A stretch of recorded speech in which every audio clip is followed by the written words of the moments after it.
I appreciate you giving me your name and your email address. It shows that you're interested in hearing what's going on. So apparently you've sliced a golf ball more than one time in your life. You're going to be totally shocked at how easy it is to repair the slice. You're going to kick yourself in the backside for not knowing this on your own years ago. It's so simple. Okay. We talked about this last time.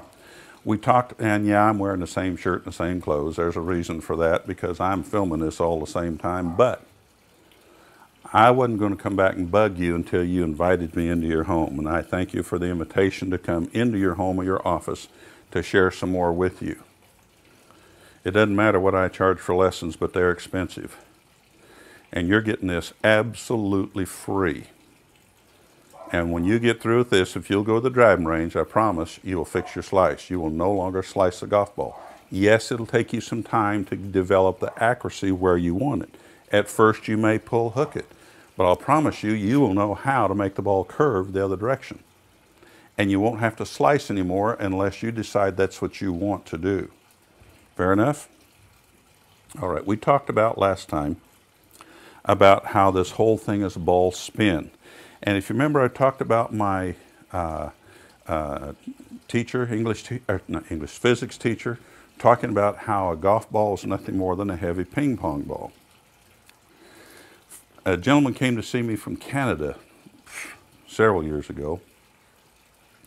He said, "Darrell, I've played golf for 25 years. He said, I'm a 22, 3-4 handicap. He said, I've never been below 22. And he said, I usually between 25 and 26. He said, I slice the ball so terribly that it's pathetic. I've been to tons of golf pros in that 25 years, a very high-level business executive. And he said, I've paid a lot of money to get my slice, to learn how to stop slicing. And no one could fix it. And he said, if I told you the names of the people I've gone to see, you'd be shocked, because they're famous. And he said, no one could fix my slice. He said, so I don't expect you to fix my slice. But if you could just get me to slice less so I can just have more fun. He said, I played around a 25 handicap basically. That's just my level. That's what I'll be forever. I said to the man, I said, sir, have you ever played any sports? He said, yeah, I could have played pro hockey. I was a very good athlete. But he said, our family growing up didn't have a lot of money, so I couldn't focus there. I had to work all the time, but I was a really good athlete. So, okay. So I said, you played hockey? Yep. I said, are all the sticks in hockey flat? He said, no. The shooters have a little crook at the end of their stick. I said, really? He said, yeah, without that crook, he said, the puck would always slide out to the right for the right-handers. It'd always slide off to the side. That's the... I said to the gentleman, I said, you ever play ping pong? Oh, yeah. My kids and I have played ping pong all the time. So I said, have you ever been able to take a ping pong ball and just horse around hitting balls in the air, make it backspin and rise? Yeah, I could do that, no problem. I said, do you know how to take a ping pong ball and make it, this man's right-handed, curve to the right? Oh yeah, that's no problem at all. Now remember, he's taking a lesson from me. So he's paying me. So he's, by now, 10 or 15 minutes of his hour going by. He's watching the money go out of his pocket because I'm just talking. I'm not hitting balls. I haven't let him hit a shot yet. We're just talking. I said, would you know how to make a ping pong ball curve left? He said, sure, who wouldn't? He said, it's real simple. He says, you spin it one way to make, he said, you kind of cut across it to spin it over there, and you kind of wrap the paddle around it to make it go over there. It's just applying different spin to it. I said, that's correct. I said, that's correct. How hard is that to do? He said, simple. He said, you'd have to hire someone to help you misunderstand it. It's so simple. I said, well, now we're getting somewhere. I said, what if I told you that a golf ball is nothing more than a heavy ping pong ball. He looked at me kind of funny. I said, sir, you want me to fix your slice, but I'm not going to fix your slice. I'm going to teach you how to slice.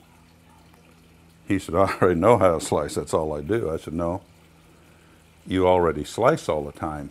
I admit to that, and I wouldn't argue with you because you've told me that, and I believe you.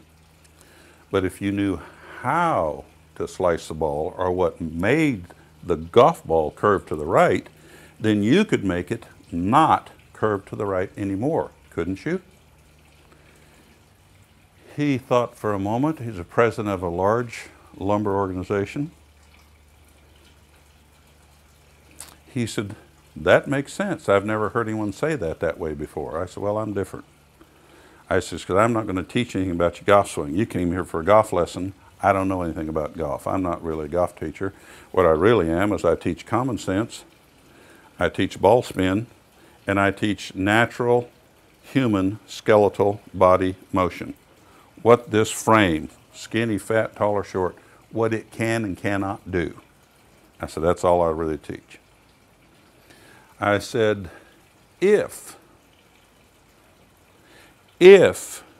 your 7-iron were a ping pong paddle, if it were a ping pong paddle, and I didn't care how you hold it, forget any golf lesson you've ever had in your whole life.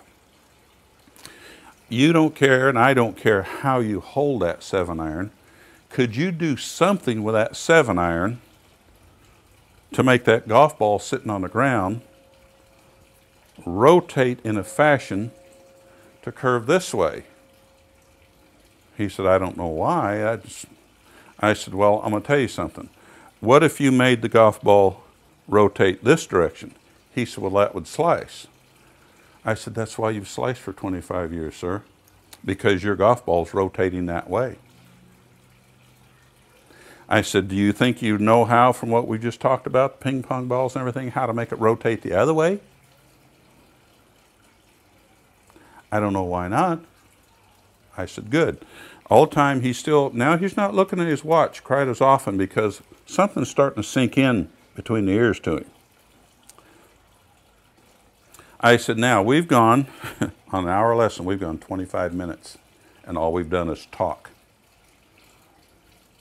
I said, has what I have shared with you begun to make some sense? He said, yeah, but he says, what about my swing? I said, I don't care about your swing. I don't teach golf swings. Golf swings are not important.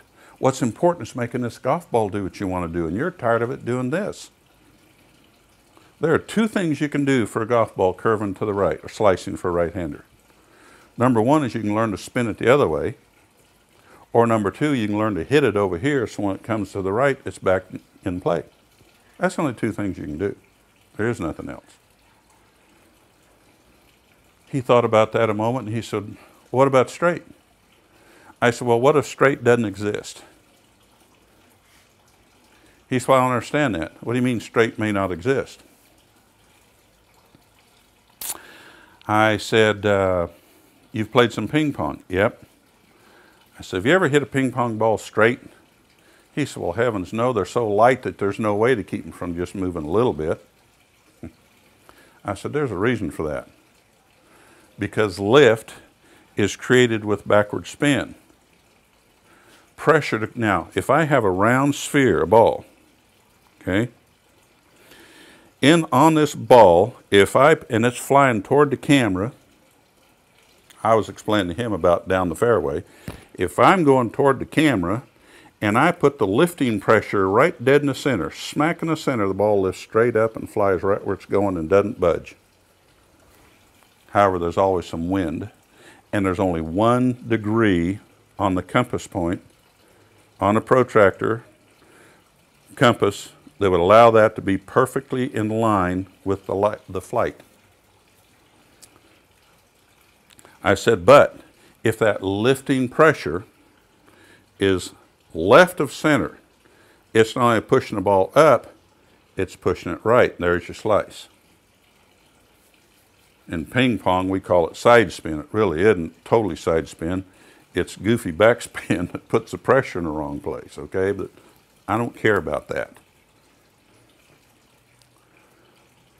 I said, so if we can put the air pressure, get it from over here, past the center to over here, the ball should do this, shouldn't it? He said, well, yeah. How do you do that? I said, don't even worry about it. I said, I just want you to feel like that when you swing the club, however you want to swing it, I don't care what you do, just swing it any way it's comfortable to you. But somehow I want you to do what you think you would do to apply left curve spin on the ball, as if it were a ping pong ball.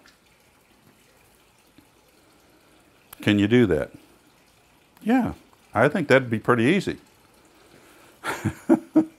I said, okay, you got now about 35 minutes going by altogether. He's run out of time, and he knows it. But he didn't seem to care anymore because something clicked when he began to see that if a golf ball was nothing more than a heavy ping pong ball, he could curve a ping pong ball anywhere he wanted. He was ready to try a golf ball. He stepped up with 7-iron. I have not talked one iota about golf swing to this man. His very first shot, he pulled it and it hooked, but it hooked. He looked at me and he says, can I try another one? And he's grinning like crazy, like something went. I said, sure, go ahead. He hits another one that takes off over here. You should have seen, this man was so excited. He said, I can't believe it. I said, just for the fun of it, sir, would you know from that information how to make one go that way? He said, yeah, I think so. That's pretty simple. He stepped up with that 7-iron. He hit his next shot and it took off. He looked at me and he says, I spent all this money on golf lessons and that's all there is to this thing? He said, you didn't even say anything about my golf swing, my address, my shoulder turn, my grip. You didn't even care. I said, no, I don't care. I don't care because we've been taught that if we fix our grip, fix our turn, do this, do that, and what have you, that's going to make your golf ball go where you want. And it's baloney. The golf ball is going to go where you want it to go when you know how to put the kind of spin on it. He said, can I hit some more? I said, yeah, you want to hit slices or hooks? He says, I'm going to hit some of both. He hooked a couple. He said, I tried to do those. I said, okay. He said, I'm going to try to slice a couple. Now I'll hook one or two. Now I'll slice a couple. Now, he was here to see me for a couple of days. He did say to me then, he said, Daryl, my slices look pretty good overall. He said, I tend to pull the ball. I've done it all my life. I pull the ball, and if I don't slice it too bad, it stays in play. But now this is a 7-iron with a driver. It's in the weeds. I said, I know. But he said, now that I'm drawing the ball, I'm pulling it and drawing it. I'm so far over here, it's just as bad. Yeah, I know. So I know that. You already said you wanted to come back tomorrow when you booked originally. You want an hour today and an hour tomorrow, right? He said, right. I said, all we're doing today is showing you what makes a ball curve in flight. Straight doesn't exist because you have to be too perfect with it every time, and no one is perfect that much. And none of us, hardly ever any of us, go out and play a round of golf without a little bit of breeze. And if you have just even a little bit of breeze, it's going to move the ball around the direction of the wind. It's going to do it. You can't stop it. Ping pong ball moves in a breeze. You think a golf ball doesn't? It does. It does. If you're a little dumbfounded with that, think about it in another direction. When you've got wind in your face, the ball doesn't go as far. I don't care if it's just a little breeze. It doesn't quite go as far. And when the wind's at your back, it'll go just a little farther. So the wind is affecting the golf ball. If it'll make a golf ball hit into the wind go shorter, then it'll make one hitting crosswind curve the direction of the wind to some degree. I'm not saying a lot or go clear out of town or off the golf course. It'll move it. So straight, perfectly pure straight. Everybody says, I just want, how come you can't just teach me to hit it straight? Well, straight doesn't exist. What golfers call straight is the golf ball ends up where they want it. So if I put it over here and draw it to there, or put it over here and fade it to there, it is ending up where I want it, and we call that straight. My dad was playing to a 5-6 handicap when he was 75. That's a long time ago. He's passed away several years ago. He sliced everything. He'd say, man, I wish I could draw. I'd take him on a lesson tee, and he'd be drawing the ball in 2 swings.